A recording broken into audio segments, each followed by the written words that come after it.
Assalamualaikum warahmatullahi wabarakatuh. Bismillahirrahmanirrahim. Alhamdulillahi rabbil alamin. Wa bihi nasta'inu ala umuri dunya waddin. Wassalatu wassalamu ala ashrafil anbiya'i wal mursalin. Sayyidina Muhammadin wa ala alihi wa sahabatihi ajma'in. Saudara-saudara, marilah kita mulai pengajian kita pada malam hari ini dengan membaca suratul Fatihah untuk Kiai Soleh Darat. Lahul Fatihah. A'udzubillahi minasyaitonirrajim. Bismillahirrahmanirrahim. Alhamdulillahirabbil alamin. Arrahmanirrahim. Maliki yaumiddin. Iyyaka na'budu wa iyyaka nasta'in. Ihdinas siratal mustaqim. Siratal ladzina an'amta 'alaihim ghairil maghdubi 'alaihim waladdallin. Amin.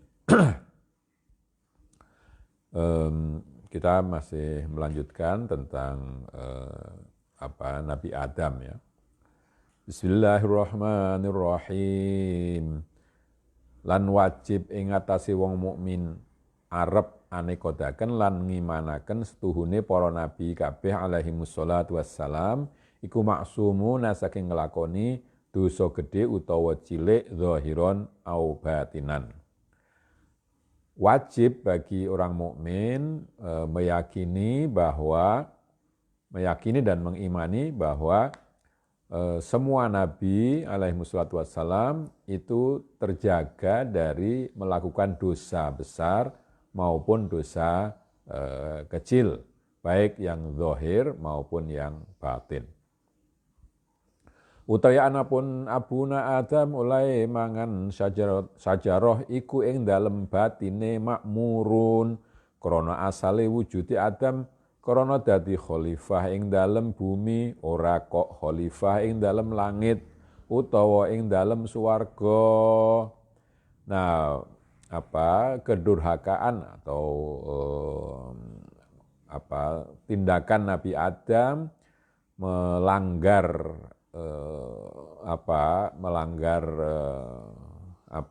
larangan ya dengan memakan pohon itu dohirnya memang pelanggaran, tapi sebetulnya batinnya itu adalah menjalani apa yang di langit. Kalau dia tetap di surga berarti tujuan untuk menjadi. Jadi Nabi Adam itu diciptakan untuk menjadi khalifah di bumi, bukan menjadi khalifah di langit. Karena itu melanggar larangan untuk mendekati pohon, bahkan makan buah dari pohon khuldi, itu batinnya adalah sesuai dengan perintah. Qala ta'ala inni ja'ilun fil ardi khalifah. Ya, jadi seperti firman Allah bahwa aku akan menjadikan seseorang di bumi sebagai khalifah. Lan setengah syarat dadi khalifah arep mangan iki syajarah. Nah, salah satu syarat untuk menjadi khalifah itu ya dengan demikian makan buah dari pohon itu. Mongko kaya subhanahu wa ta'ala dawuh marang Bapa Adam, ya Adam besok yen sira wis manggon ana ing swarga mongko ingsun dawuh marang sira nyegah mangan sajarah iku mongko sira mangano supaya sira ketinggalan dosa. Seakan-akan Allah Subhanahu wa taala itu memerintahkan kepada bapak kita Nabi Adam, kalau nanti kamu sudah aku tempatkan di surga dan aku beri perintah untuk tidak makan dari pohon itu, maka makan saja itu supaya kau kelihatan berdosa. Nah, itu pada hakikatnya. Mongko nulisun paring kalimat perabote wong kang kena dosa supaya anak putumu nurut perkarane tobat mengkono. Maka kalau kamu sudah berdosa lalu aku berikan kata-kata yang merupakan sarana untuk bertobat supaya anak-anakmu nanti mengikuti apa yang kau lakukan, kalau berdosa lalu bertobat gitu. Lan malih ora mudun-mudun sira marang bumi yen ora mangan sajaroh. Demikian juga kalau tidak makan dari pohon itu, maka Nabi Adam tidak akan turun ke bumi.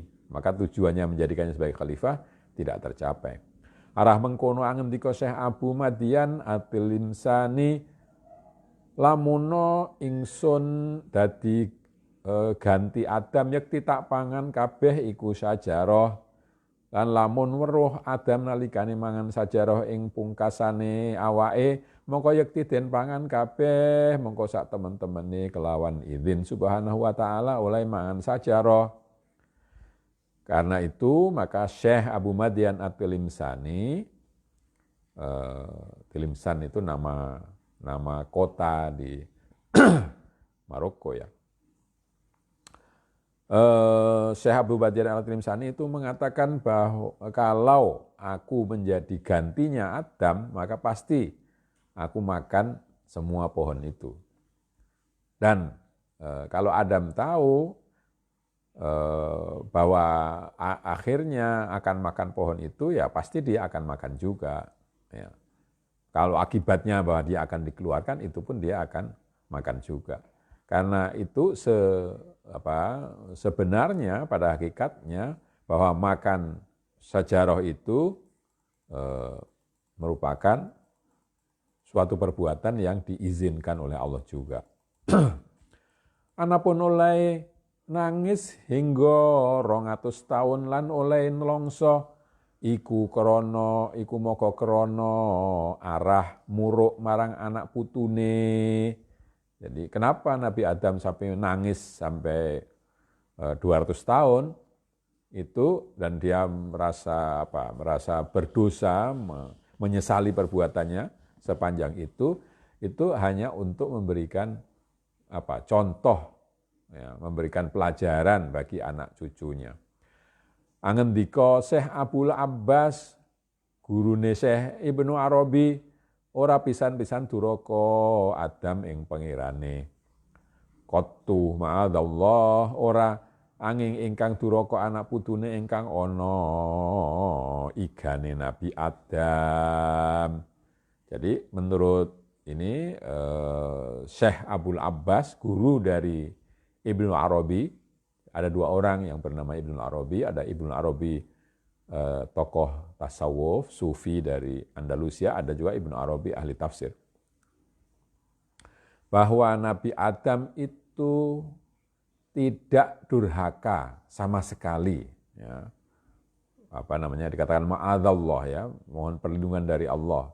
Jadi Nabi Adam itu sama sekali bukan durhaka, tetapi yang durhaka adalah anak-anak Adam yang ada di dalam tulang rusuknya sebelah kiri. Arah mengkono den toaken saking swarga krana ingkang syakawah ba'du dzurriyyah. Karena itu maka Nabi Adam dikeluarkan dari surga. Sebetulnya yang masuk ke golongan orang yang celaka itu adalah sebagian dari keturunan Nabi Adam. Tapi karena Adam itu bapaknya, ya Nabi dikeluarkan dari surga. Krana gigire Nabi Adam iku minangka kapale anak putune, mongko ana penangise bapak Adam iku surian ora hakikate. Punggung Nabi Adam itu merupakan kapal, ya, untuk mengangkut semua anak cucunya. Maka nangisnya Nabi Adam itu adalah nangis secara bentuk lahiriahnya saja, bukan hakikatnya. Makna al-isari wal asrar, makna isyarat dan rahasia-rahasia.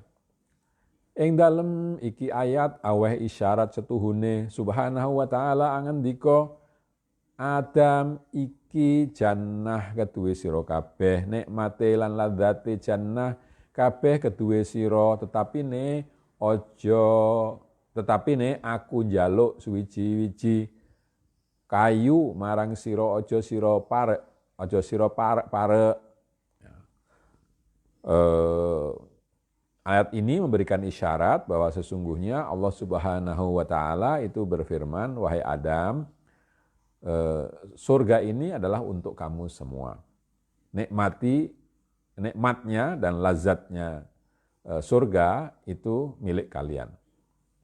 Tetapi aku minta satu pohon saja untuk tidak didekati. Lan aku gawe swarga kabeh kedue sira, mung iki sawiji kayu aja sira parek.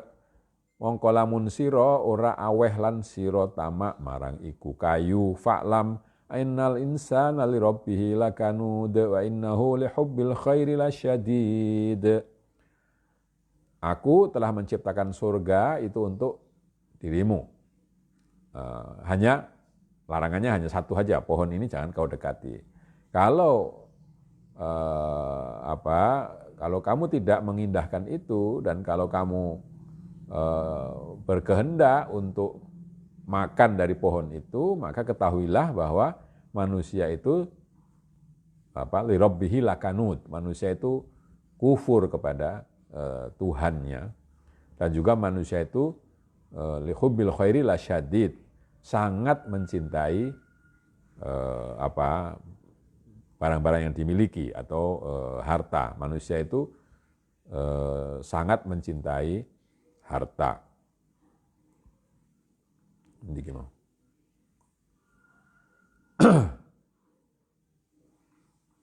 Melompat. Ya, jadi Nabi Adam itu sebetulnya tadi dosanya itu dosa lahiriah, bukan dosa hakikatnya ya. Lan malih tuhune sira Adam duweni himmah malih ora amot jembare suwarga ingsun. Nah, lalu dikatakan juga selain itu bahwa Nabi Adam itu mempunyai kemauan ya yang sangat besar ya, sehingga tidak mungkin tercakup oleh surgaku. Surga itu terlalu sempit untuk bisa mencakup keinginan Nabi Adam. Setuhune ingsun wis manjingaken ing sira ing dalem swarga hale ijen sartane jembare swarga kaya mengkono lan pira-pira nikmate swarga mongko keri-keri ingsun nyengker siji sajaroh mongko ijih kurang trimo nafsunira. Sesungguhnya aku telah memasukkan kau ke surga yang dengan sendirian, surga yang sedemikian luas, tapi dengan berbagai macam nikmatnya. Tapi kemudian aku mengecualikan satu pohon saja, itu kamu tidak nafsumu itu tidak mau berhenti juga, masih mau memiliki juga. Uga sira trajang sengkeran ingsun. Jadi sengker itu sebetulnya maksudnya sesuatu yang disimpan hanya untuk seseorang. Kalau misalnya saya punya makanan 10, lalu saya ambil satu untuk saya sendiri, yang lainnya saya berikan, namanya itu saya sengker yang satu. Satu itu saya kecualikan, itu pun tetap kamu ambil. Mongko bebanget temen, tomairo aba insan. Jadi kamu ini terlalu tamak, wahai bapaknya manusia. Lamun ingsun paring 1000 suwarga, malih iya sira ijih kurang ing hale ana jahanam nalikane ingsun takoni hal lim talakti fatakulu hal mim mazid, tegese matur sampun cukup boten amot malih. Kalaupun aku beri 1000 lagi ya, surga itu kamu masih tetap kurang. Padahal neraka jahanam ketika aku tanyai, apakah kamu sudah penuh? Jawabannya adalah, apakah ada tambahannya? Maksudnya adalah bahwa saya sudah cukup. Ya, memang ini bisa dua pengertian ya. Ditanya, kamu sudah cukup atau belum? Jawabnya, apakah ada tambahannya? Itu bisa berarti masih belum cukup, bisa berarti sudah cukup. Ini segini aja sudah cukup, apalagi kalau mau ditambah lagi, bisa begitu. Tapi bisa juga kemungkinannya itu apa ada tambahannya itu berarti masih kurang lagi bisa. Tapi Kiai Soleh Darat memilih pengertian yang pertama. Hal mim mazid, apakah ada tambahannya, itu berarti sudah cukup. Angen diko Imam Abu Hamid Al-Ghazali rahimahullah, utawi sajarah iku sajaratul mahabbah, den tandur krono arah Adam alaihi salam. Abu Hamid Al-Ghazali, pengarang kitab Ihya Ulumuddin, itu mengatakan bahwa pohon itu adalah pohon cinta yang ditanam khusus untuk Nabi Adam. Qala ta'ala yuhibbuhum wa yuhibbunahu. Ya, ia mencintai mereka dan mereka pun mencintainya. Itu sajaratul khuldi atau disebut oleh Abu Hamid Al-Ghazali sajaratul mahabbah. Ora angin den cegah para krono ana loro maknane lan asrore, suwiji mulane den cegah krono dalal lan izzah, tegese lelewo arah targhib paree lan mangane. Nah, jadi kenapa Nabi Adam dilarang untuk mendekati pohon itu ada dua pengertian. Yang pertama, dicegah atau dilarang itu karena makna apa? Justru menggoda supaya mendekat, ya, dalal itu. Jadi maksudnya adalah nah ini apa? Lelewo ini agak sulit diterjemahkan dalam bahasa Indonesia. Ya lelewo itu apa? Kelihatannya seperti tidak tapi ya gitu ya, itu lelewo. Seperti menolak tapi sebetulnya mau gitu ya. Targhib ya itu supaya orang itu mendekat. Dilarang itu supaya mendekat. Lan kapindone oleh kacegah krana nahi tahrid, tegese arah ngronggebaken lan demenaken krana setuhune manungsa iku loba lan demen kepingin marang barang kang den cegah krana setuhune Bapak Adam selawase ana ing swarga iku ora mangan suwiji-wiji liyane iki sajarah. Makna yang kedua, kalau tadi itu karena dalal ya, karena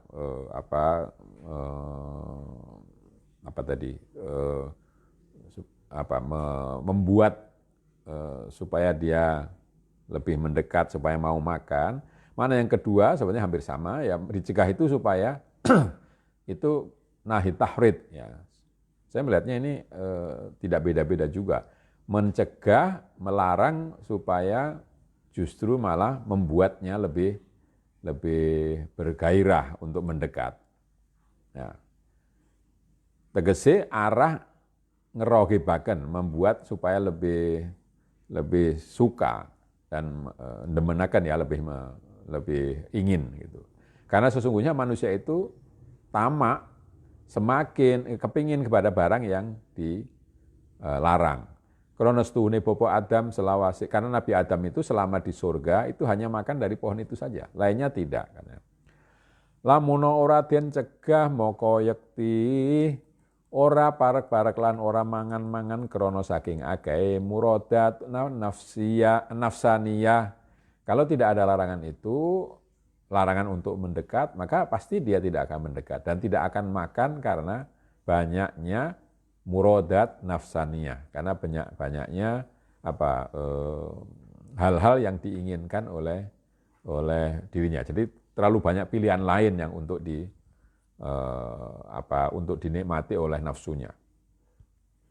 Maka ana mahabbah iku minangka panganane roh. Jadi cinta, mahabbah, cinta itu merupakan makanan dari jiwa, roh, nyawa. Mongko dadi ana mangane abuna Adam marang sajarah iku ma'dzun, mongko dadi ana mangane sajarah dadi kurbah lan mundak wasilah intaha. Jadi bapak kita Nabi Adam itu makan dari pohon, itu makan yang memang sudah diizinkan atau justru semacam diperintahkan. Karena jadi makan dari pohon itu mau membuatnya mendapatkan kurbah, mendapat kedekatan dan makin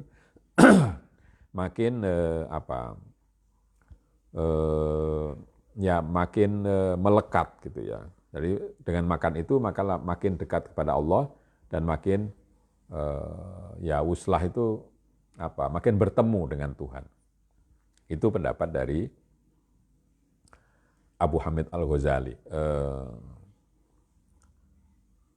Faidah, ya, faidah itu katakanlah ada catatan tambahan mungkin begitu ya. Angendika Ka'bul Ahbar setuhune iblis al-lain iku dadi khazinul jannah 40.000 tahun. Lan kumpul kelawan malaikat 80.000 tahun. Lan dadi wa'idhi malaikat 20.000 tahun. Lan dadi kepalane karubiyun 30.000 tahun. Lan dadi kepalane rohaniyun 1.000 tahun. Lan tawaf ing kiwa tengene arash 14.000 tahun. Ya. Ka'bul Ahbar seorang tokoh Yahudi di zaman Nabi yang kemudian masuk Islam radhiyallahu anhu itu mengatakan bahwa iblis yang terkutuk itu telah menjadi penjaga surga selama 40.000 tahun. Lalu dia berkumpul dengan malaikat semua itu 80.000 tahun menjadi penasihat para malaikat selama 20.000 tahun dan menjadi kepala karubiyun itu malaikat yang katakanlah ring 1 itu selama 30.000 tahun dan menjadi kepala ruhaniyun, kepala malaikat yang ruhaniyun itu ya yang dekat mungkin di luarnya karubiyun itu selama 1.000 tahun, lalu tawaf di sekitar arash 14.000 tahun. Ya, jadi dia itu sebenarnya orang yang katakanlah pilihan, malaikat yang pilihan. Lan ono namane iblis ing dalam langit donya nama Abid. Karena itu nama iblis itu di langit dunia, langit yang paling dekat dengan bumi, itu disebut Abid namanya itu. Lan langit kepindo Zahid. Di langit kedua namanya adalah Zahid. Orang yang tidak lekat kepada kehidupan dunia. Langit kaping telu nomo Arif, di langit ketiga dia itu terkenal dengan nama Arif, orang yang mengenali Allah. Kaping 4 nomo Wali, pada langit keempat dia itu dikenal dengan Wali, orang yang dikasihi oleh Allah. Langit kaping 5 nomo Muttaqi, di langit kelima namanya Muttaqi, orang yang bertakwa atau malaikat yang menjaga diri dari hal yang tidak semestinya dilakukan. Langit kaping 6 nomo Khazin, di langit ke-6 dia terkenal dengan nama Khazin, penjaga. Langit ke-7 bernama Izrail, di langit ke-7 namanya Izrail. Lan ing dalam Loh Mahfuz nomo Iblis, baru di dalam Loh Mahfuz namanya adalah iblis. Lan maknane iblis iku wong kang lali ing pungkasane awake. Makna dari iblis itu adalah orang yang lupa terhadap akibat dari dirinya. Jadi akhirnya menjadi apa itu dia lupa. Jadi tadi itu mulai dari abid, lalu zahid, lalu arif, dan seterusnya. Tapi terakhir yang setelah ke-7 itu 7 dari Israel, taruh di atas ke-7 menjadi iblis.